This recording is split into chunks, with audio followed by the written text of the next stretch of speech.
नमस्कार, मी पंजाब डक. मी आहे प्रयागराज या ठिकाणी. या गंगा जमुना सरस्वती या संगमावर आहे आणि या संगमावरून महाराष्ट्रातल्या शेतकऱ्याला खूप चांगली आनंदाची वार्ता देणार आहे. आज आहे 31 मे 2026. आज देखील 31 मेला महाराष्ट्रामध्ये, विदर्भामध्ये, मराठवाड्यामध्ये, पश्चिम महाराष्ट्राकडे बऱ्याच ठिकाणी या पट्ट्यामध्ये काय होणार आहे, दुपारी 2:30-3च्या नंतर पावसाला सुरुवात होणार आहे. म्हणून हा अंदाज महाराष्ट्रातल्या सर्व शेतकऱ्यांनी लक्षात घ्यायचा.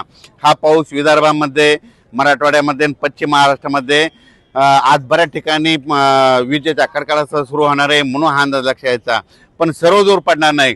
त्याच्यानंतर 1 तारीख, 2, 3, 4 तारखेच्या दरम्यान राज्यात दररोज पूर्व विदर्भ, पश्चिम विदर्भ, दक्षिण महाराष्ट्र, उत्तर महाराष्ट्र, कोकणपट्टी, खानदेश, मराठवाडा सगळीकडे दररोज वेगवेगळ्या भागात एक एक दिवस मुक्काम करत करत दररोज वेगवेगळ््या ठिकाणी महाराष्ट्रामध्ये पाऊस पडणार आहे. म्हणून हा अंदाज सर्व शेतकऱ्यांनी लक्षात घ्यायचा. त्याच्यानंतर शेतकऱ्याला सांगू इच्छितो की आजच्यानं कंप्लीट 5 दिवस शेतीचे कामे करण्यासाठी शिल्लक आहे. कारण की राज्यामध्ये 7 जून पासून ते 14-15 जून पर्यंत मोसमी पाऊस येणार आहे, मान्सूनचा पाऊस येणार आहे. म्हणून ही सर्वप्रथम शेतकऱ्यासाठी आनंदाची बातमी. आणि यावर्षी सगळ्या शेतकऱ्याची मिरगी पेर होणार आहे. म्हणून ही सर्वप्रथम शेतकऱ्याची आनंदाची बातमी. आणि तुम्हाला एक सांगू इच्छितो की काल देखील प्रसार माध्यमातून म्हणतात यावर्षी दुष्काळ पडणार आहे. सर्व शेतकऱ्याला सांगू इच्छितो दुष्काळ वगैरे काय पडणार नाही. सरासरी इतका पाऊस पडणार आहे.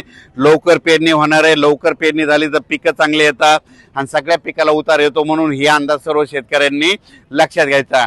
त्याच्यानंतर मुंबईकर, पुणेकर आणि कोकणपट्टी या परिसरातल्या सर्व शेतकऱ्याला सांगू इच्छितो 10 तारखे ते 14 तारखेच्या दरम्यान कोकणपट्टी, सातारा, सांगली, सोलापूर पासून ही जी अशी कोकणपट्टी इकडे पूर्ण, त्याच्यानंतर मुंबई तिकडे मुसळधार पाऊस पडणार आहे. काही ठिकाणी अतिवृष्टी देखील होणार आहे. म्हणून हा अंदाज लक्षात घ्यायचा. सातारा जिल्हा, रायगड, त्या सिंधुदुर्ग त्या परिसरामध्ये 10 ते 14च्या दरम्यान काही काही ठिकाणी अतिवृष्टी होणार आहे. म्हणून कोकणपट्टीच्या शेतकऱ्यांनी अंदाज लक्षात घ्यायचा आणि आपण आपल्या पिकाचं नियोजन करायचं. मुंबईकरांना देखील मुसळधार पाऊस पाहायला भेटणार आहे. 10 ते 14च्या दरम्यान मुंबईकरांना देखील मुसळधार पाऊस पाहायला भेटणार आहे. म्हणून हा अंदाज लक्षात घ्यायचा. पहिल्या पावसातच मुंबईकरांना जनजीवन विस्कळीत असं दिसणार आहे. म्हणून हा मुंबईकरांनी देखील अंदाज लक्षात घ्यायचा. म्हणजे पहिल्या मान्सूनच्या पावसात इतका जोरात पाऊस कधी येत नसतो, पण यावर्षी माझा मान्सूनचा पाऊस मुंबई, पुणे, कोकणपट्टीला खूप जोराचा झोडपिणार आहे. म्हणून हा अंदाज त्यांनी देखील लक्षात घ्यायचा. आणि राज्यातल्या सर्व शेतकऱ्याला सांगू इच्छितो की यावर्षी सरासरी इतका पाऊस पडणार आहे. म्हणजे जेमतेम पडणार आहे, पिकाला लागेल तसा पडणार आहे. म्हणून शेतकऱ्यांनी यावर्षीचं साल खूप चांगलं आहे आणि लवकर पेरणी होणार आहे. म्हणून हे अंदाज लक्षात घ्यायचा. आजच्यानं कंप्लीट 6 दिवस पाऊस यायला शिल्लक राहिलेले आहेत मोसमी पाऊसला. म्हणजे आज 31 मे आहे. म्हणजे 1, 2, 3, 6 तारखेपर्यंत तुम्ही शेतीचे कामे करून घ्या. कारण की 7 जून पासून ते 14-15 जून पर्यंत राज्यामध्ये मान्सूनचा पाऊस येणार आहे, सगळीकडे बरसणार आहे आणि सगळ्याच्या पेरण्या लागणार आहेत. म्हणून हा अंदाज लक्षात घ्यायचा. शेतकऱ्याला एक सांगू इच्छितो की ज्यांना पेरणीचा निर्णय घ्यायचा, जमिनीमध्ये ईदभर ओल गेली तर तुम्ही तुमचा पेरणीचा निर्णय कधी घेऊ शकता. म्हणून हे तुम्ही स्वतः लक्षात घ्यायचं. त्याच्यानंतर हा जो पाऊस येणार आहे तर या पावसामध्ये, मोसमी पावसामध्ये, मान्सूनच्या पावसामध्ये गारपीट कधीच नसते, पण ह्या पावसामध्ये गारपीट पाहायला भेटणार आहे. म्हणून बीडकरांनी हा अंदाज, बीड संपूर्ण जिल्ह्यातल्या शेतकऱ्यांनी अंदाज लक्षात घ्यायचा. सोलापूर जिल्ह्यातल्या शेतकऱ्यांनी देखील अंदाज लक्षात घ्यायचा. त्याच्यानंतर धाराशिव जिल्हा, परभणी जिल्हा, इकडं अहिल्यानगर जिल्ह्यात देखील गारपिटीसह मध्ये पाऊस पडणार आहे. म्हणून हा अंदाज अहिल्यानगरच्या जिल्ह्यातल्या सर्व शेतकऱ्यांनी लक्षात घ्यायचा. गारपीट सगळीकडे होत नसते, फक्त वेगवेगळ्या ठिकाणी होते. म्हणून हे देखील लक्षात घ्यायचं. सातारा, सांगली देखील, कोल्हापूर देखील खूप जोराचा पाऊस पडणार आहे, मुसळधार पडणार आहे. म्हणून कोल्हापूरच्या शेतकऱ्यांनी अंदाज. पुणे भागात देखील खूप जोराचा पाऊस पडणार आहे. पण पुणे पश्चिमात मुसळधार काही ठिकाणी अतिवृष्टी होणार आहे.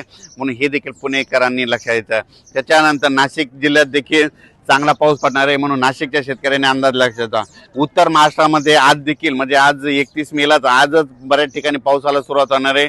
नंदुरबार, धुळे, जळगाव जिल्ह्यामध्ये, नाशिक जिल्ह्यामध्ये, मालेगाव त्या तालुक्या परिसरामध्ये बऱ्याच ठिकाणी आज देखील पाऊस पडणार आहे. म्हणून त्या देखील शेतकऱ्यांनी लक्षात घ्यायचं. पण त्याच्यानंतर मान्सूनचा 7 ते 14चा माझा तुमच्याकडे देखील चांगला पाऊस पडणार आहे. म्हणून हे देखील अंदाज लक्षात घ्यायचा.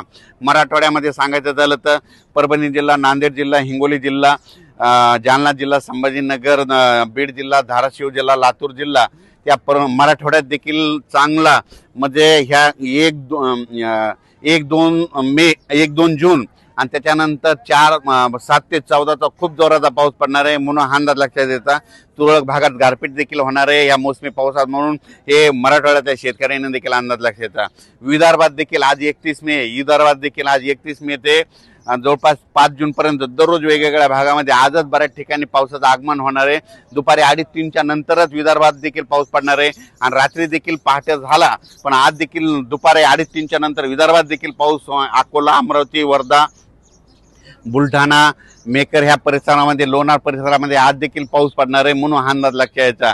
त्याच्यानंतर आता इकडे यवतमाळ जिल्हा, चंद्रपूर, गडचिरोली ह्या भागातल्या सर्व शेतकऱ्याला सांगू इच्छितो तुमच्याकडे देखील 7 ते 14 जे मान्सूनचा पाऊस येईल त्याच्यामध्ये तुमच्या पेरण्या लागतील आणि म्हणून ही अंदाज तुम्ही देखील लक्षात येता. म्हणजे सांगायचं झालं तर यावर्षी सगळ्यात असं पोषक वातावरण आहे. इतकं पोषक वातावरण कधी नसतं पण यावर्षी खूप चांगलं पोषक वातावरण आहे म्हणून महाराष्ट्रातल्या शेतकऱ्यांनी शेतीचे कामे करण्यासाठी फक्त 6 दिवस शिल्लक राहिलेले. 31 मे आज आहे, 31 मे पासून कंप्लीट 6 दिवस आहे. तुम्ही 6 दिवसामध्ये शेतीचे मशागतीचे कामे करून घ्या म्हणून ह्या अंदाज देखील सर्व शेतकऱ्यांनी लक्षात घ्यायचा. परत एकदा मी शेतकऱ्याला सांगू इच्छितो की 2026चा जे पाऊस येणार आहे खूप चांगला राहणार आहे. सरासरी इतका पडणार आहे म्हणजे जितके दरवर्षी पाऊस पडतो जितका पडणार आहे पिकाला लागल तसा पडणार आहे. पिकं खूप चांगले येणार आहेत आणि तुम्हाला सांगू इच्छितो फक्त 2026ला मात्र परतीचा पाऊस जोरात पडणार आहे. त्याच्यामध्ये काही तळे देखील धरणं देखील भरणार आहे. त्याचा आपण नंतर ह्याच्या माध्यमातून व्हिडिओ देऊ कारण की त्याचा नंतर व्हिडिओ द्यायला जाईल. म्हणजे परतीचा पाऊस यावर्षी खूप पडणार आहे. ज्या वर्षी पाऊस कमी राहतो ना त्यावर्षी परतीचा पाऊस खूप पडतो, सरासरीच्या पेक्षा जास्त पडतो, धुमाकूळ घालतो म्हणून हा अंदाज लक्षात यायचा आणि आपण आपल्या कामाचं नियोजन करायचं. दुष्काळ वगैरे काही पडणार नाही, सगळे पिकं चांगले येणार आहेत म्हणून ही सर्वप्रथम शेतकऱ्यासाठी आनंदाची बातमी.